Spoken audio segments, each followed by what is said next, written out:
Hello बच्चों, तो आज मैं आपके लिए एक और इम्पॉर्टेंट टॉपिक लेके आ गया और बहुत ही इंटरेस्टिंग भी, और उसका नाम है एटम्स एंड मॉलिक्यूल्स।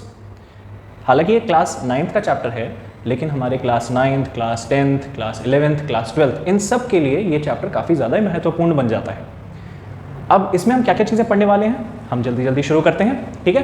तो चलिए, एटम्स एंड मॉलिक्यूल्स पढ़ने से पहले हमें कुछ और एटम के बारे में बेसिक कंसेप्ट्स पता होने चाहिए, ठीक है। सो हम आज उन्हीं बेसिक कंसेप्ट्स के बारे में देखने वाले हैं। तो सबसे पहला इंपॉर्टेंट कंसेप्ट है atomic number. So generally atomic number और एटॉमिक मास में बहुत सारे स्टूडेंट्स को कंफ्यूजन होती है। तो मैं एक बहुत ही सिंपल सा कंसेप्ट आपको बता देता हूँ, कभी भी आप नहीं भूलोगे, और वो ये है कि atomic number is the total number of protons in the nucleus. हमारा जो न्यूक्लियस होता है, जिसे हम सेंटर ऑफ द एटम कहते हैं, उसके अंदर दो तरह के सब एटॉमिक पार्टिकल्स प्रेजेंट होते हैं। एक है पॉजिटिवली चार्ज्ड प्रोटॉन्स और दूसरे होते हैं न्यूट्रल न्यूट्रॉन्स, ठीक है। सो यहाँ पे फिलहाल हम एटॉमिक नंबर मतलब नंबर ऑफ प्रोटॉन्स के बारे में ही बात कर रहे हैं। तो एटॉमिक नंबर को रिप्रेजेंट करने के लिए हमारे पास एक सिंबल है और वो सिंबल होता है कैपिटल Z, ठीक है। अब ये कैसे पता चलेगा कि प्रोटॉन्स के साथ और किन किन सब एटॉमिक पार्टिकल्स को हम रिलेट कर सकते हैं? तो मैं आपको एक बहुत सिंपल सी चीज बताता हूं, और वो ये है कि फॉर अ न्यूट्रल एटम, किसी भी न्यूट्रल एटम के लिए, न्यूट्रल मतलब उस एटम के पास पॉजिटिव चार्ज भी नहीं होना चाहिए, नेगेटिव चार्ज भी नहीं होना चाहिए। तो for a neutral atom the total number of protons, जिसे मैंने शॉर्ट में Np+ लिख दिया, must be equal to the total number of electrons, that is Ne-। आप बहुत अच्छे से जानते हैं कि प्रोटॉन्स पे पॉजिटिव चार्ज होता है और इलेक्ट्रॉन्स पे नेगेटिव चार्ज होता है। तो अगर पॉजिटिव और नेगेटिव चार्जेस इक्वल हो जाते हैं तब हमारा एटम होगा न्यूट्रल। सो इस तरह से हमें क्या पता चल गया कि अगर हमें किसी भी पर्टिकुलर एटम का एटॉमिक नंबर पता है, तो आप क्या कह सकते हो कि सर अगर एटॉमिक नंबर हमें पता है तो नंबर ऑफ प्रोटॉन्स होते हैं एटॉमिक नंबर, एंड अगर नंबर ऑफ प्रोटॉन्स हमें पता है तो उतने ही नंबर ऑफ इलेक्ट्रॉन्स हमारे पास होंगे किसी पर्टिकुलर न्यूट्रल एटम में। Very good. तो आपको ये तो पता चल गया कि नंबर ऑफ इलेक्ट्रॉन्स हम कैसे फाइंड करेंगे किसी भी पर्टिकुलर एटम में, ठीक है। अब हमें नंबर ऑफ इलेक्ट्रॉन्स तो मिल गए, लेकिन उन इलेक्ट्रॉन्स की एटम के अंदर अरेंजमेंट कैसे करेंगे? और उसी अरेंजमेंट का नाम है इलेक्ट्रॉनिक कॉन्फ़िगरेशन, राइट। तो ये जो इलेक्ट्रॉन्स हमें मिले हैं, इनकी अरेंजमेंट अब हम एटम के अंदर करने वाले हैं। ऑलराइट, तो चलिए शुरू करते हैं। इलेक्ट्रॉनिक कॉन्फ़िगरेशन मतलब इलेक्ट्रॉन की अरेंजमेंट। ये नाम तो काफ़ी फेमस है, आपने सुना भी होगा, लेकिन काफ़ी कंफ्यूजन होती है कि सर हम कैसे अरेंज करेंगे। मेरे पास बहुत सारी क्वेरी आती हैं कि इलेक्ट्रॉनिक कॉन्फ़िगरेशन हम कैसे लिखेंगे। इलेक्ट्रॉनिक कॉन्फ़िगरेशन लिखने में भी कंफ्यूजन होती है। तो पहले तो हम इसकी मीनिंग जल्दी जल्दी समझ लेते हैं। First is electronic. इलेक्ट्रॉनिक का मतलब होता है electron, and configuration means arrangement. Yes, very good. So electrons की अरेंजमेंट, लेकिन इलेक्ट्रॉन्स को हम कहाँ अरेंज करेंगे? आपने कुछ छोटे छोटे कंसेप्ट्स पढ़े हैं कि अगर हमारे पास ये न्यूक्लियस है जो पॉजिटिवली चार्ज होता है और उसकी सराउंडिंग में होते हैं ऑर्बिट्स, और इन ऑर्बिट्स में क्या होते हैं? इलेक्ट्रॉन्स। यस, तो इन ऑर्बिट के अंदर इलेक्ट्रॉन्स की हमें अरेंजमेंट करनी होती है।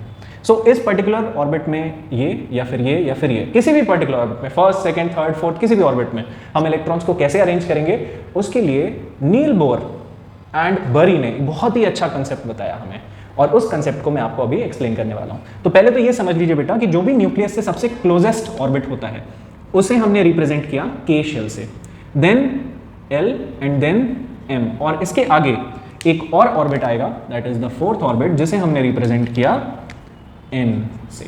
ऑलराइट, सो यहां पे हम ऑर्बिट्स को सिर्फ ऑर्बिट्स ही नहीं, शेल्स के नाम से भी जानते हैं। ऑलराइट, सो हम अगर शेल्स को K, L, M, N लिखते हैं, तो इसी के इक्विवेलेंट ऑर्बिट्स क्या होंगे? N की values 1, 2, 3, 4। That means 1 will correspond to K, 2 will correspond to L and so on, 3M and 4M। Alright, तो यहां पे हम क्या लिख सकते हैं? For K, L, M, N shells, this is N is equal to 1, N is equal to 2, N is equal to 3 and N is equal to 4. Very good. Fine. तो चलिए अब हम इसके आगे बढ़ते हैं, और इसके आगे हम क्या कंसेप्ट देखेंगे? इलेक्ट्रॉन की अरेंजमेंट इन पर्टिकुलर ऑर्बिट्स में। सो इलेक्ट्रॉन की अरेंजमेंट बताई बोहर बरी रूल के अकॉर्डिंग। सो बोहर बरी रूल हमें क्या बताता है? बोहर बरी रूल हमें बताता है कि maximum number of electrons that can be accommodated in an orbit is equal to, and it is equal to 2 into n square. So ये एक बहुत ही ज़्यादा इंपॉर्टेंट फॉर्मूला बन जाता है बेटा. सो प्लीज़ आप इस फॉर्मूले को ध्यान से समझ लो, ठीक है. और अगर कोई क्वेरी आती है तो you can send me in the comment box. Okay, so 2n square हो गया हमारा फॉर्मूला जिससे हम इलेक्ट्रॉन्स की अरेंजमेंट कर सकते हैं. सो मैंने क्या किया, अब k, l, m and n shells ले लिए. These are said to be the shells. और इन्हें हम ऑर्बिट्स के फॉर्म में कैसे रिप्रेजेंट करेंगे, देखो हम इसे लिखेंगे ऑर्बिट्स. सो मैंने क्या बोला था, ऑर्बिट को हम कैसे रिप्रेजेंट करते हैं, स्मॉल n से. ऑलराइट, तो for k it is 1, for L it is 2, for M it is 3 and for N it is 4. Very good. Now, तो अब यहाँ पे हम क्या देखेंगे, maximum number of electrons. Fine. So maximum number of electrons किसी भी पर्टिकुलर ऑर्बिट में कितने हो सकते हैं वो हम 2n स्क्वायर के अकॉर्डिंग देखेंगे. तो देखिए हम इसे क्या लिख सकते हैं, 2 इंटू n की value for k shell n is equal to 1. तो हम लिखेंगे 2 into 1 square, then 2 into 2 square, then 2 into 3 square, then 2 into 4 square. Very good, ये तो आपको आ गया. ना अब देखिए यहाँ पे नंबर ऑफ इलेक्ट्रॉन्स कितने मिल रहे हैं हमें, 2, then 8, then 18 and then 32. Yes, very good. और इन्हें हम बोलते हैं magic numbers. These are said to be the magic numbers. अब मैजिक नंबर्स हम क्यों बोलते हैं इसके बारे में मैं आपको आगे बताऊंगा, लेकिन अभी फिलहाल हम सिर्फ और सिर्फ नंबर ऑफ इलेक्ट्रॉन्स किसी भी पर्टिकुलर ऑर्बिट में कितने होते हैं वो फाइंड कर लिए. सो कंक्लूडिंगली देखो हम इसे कैसे बोल सकते हैं कि first orbit contains 2 electrons, second orbit contains 8 electrons, third orbit contains 18 electrons and fourth orbit contains 32 electrons. Very good, आपको तो आ गया. गुड. अब इसके आगे हम ये देखेंगे कि कोई भी पर्टिकुलर एटम हो, किसी भी पर्टिकुलर XYZ कुछ भी एटम आपको गिवन हो क्वेश्चन में, आप उसकी इलेक्ट्रॉनिक अरेंजमेंट कैसे करोगे, हम जल्दी जल्दी वो देख लेते हैं. ऑलराइट, चलिए तो हम कुछ एग्जांपल्स लेंगे, कुछ नोन वेरी फेमस एलिमेंट्स के एग्जांपल्स लेंगे और उन पर्टिकुलर एलिमेंट्स के इलेक्ट्रॉनिक अरेंजमेंट्स हम लिखने वाले हैं. सो हमने ऐसा लिख लिया K, L, M and N, and हम इसे लिख सकते हैं N की वैल्यूज 1, 2, 3 एंड 4.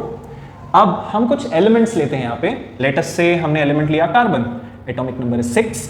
देन हमने इलेक्ट्रॉनिक कॉन्फ़िगरेशन के लिए एलिमेंट ले लिया nitrogen, atomic number 7. And then हमने एक एलिमेंट ले लिया लेटस से नियॉन, जिसका एटॉमिक नंबर है 10. और आपको मैंने अभी थोड़ी देर पहले इसी वीडियो में बताया कि number of electrons and number of protons equal होते हैं न्यूट्रल एटम में. सो ये जो नंबर ऑफ प्रोटॉन्स आपको दिख रहे हैं या एटॉमिक नंबर, ये number of protons number of electrons equal हो गए. इसका मतलब कार्बन के पास 6 इलेक्ट्रॉन्स, नाइट्रोजन के पास 7 इलेक्ट्रॉन्स, नियॉन के पास 10 इलेक्ट्रॉन्स. Very good. नाउ अब देखो फर्स्ट ऑर्बिट में मैक्सिमम कितने इलेक्ट्रॉन्स एकोमोडेट हो सकते हैं, बताइए.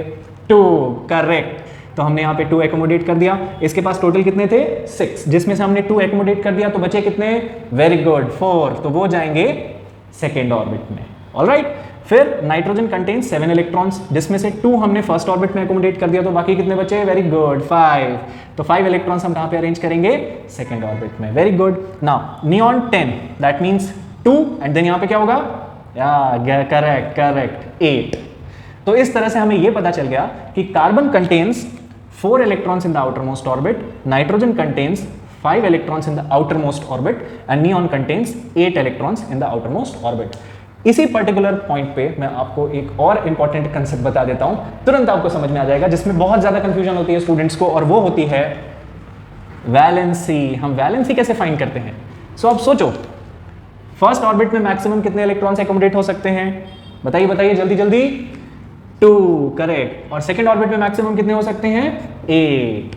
तो अब सोचो हमारे कार्बन के पास आउटर मोस्ट ऑर्बिट में 4 इलेक्ट्रॉन्स हैं, हमें चाहिए सेकेंड ऑर्बिट में 8 इलेक्ट्रॉन्स, जिससे कि सेकेंड ऑर्बिट हमारा कंप्लीट हो जाए.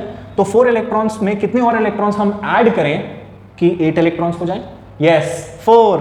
तो हम यहाँ पे क्या लिख सकते हैं, 4. ये मत सोचना कि मैं इसके बारे में लिख रहा हूं, मैं अभी फिलहाल इसे कट कर देता हूं या फिर इरेज कर देता हूं.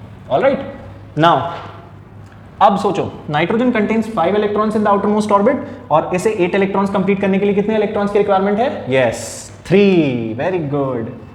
एंड नियॉन के पास ऑलरेडी सेकंड ऑर्बिट में 8 इलेक्ट्रॉन्स कंप्लीट हैं, तो इसे 8 इलेक्ट्रॉन्स कंप्लीटेड हैं, कुछ भी इलेक्ट्रॉन की जरूरत नहीं है, तो it is said to be 0। तो ये सब क्या है? 4 for carbon, 3 for nitrogen and 0 for neon. इसी को बोलते हैं हम वैलेंसी। वेरी गुड, आपको तो वैलेंसी भी समझ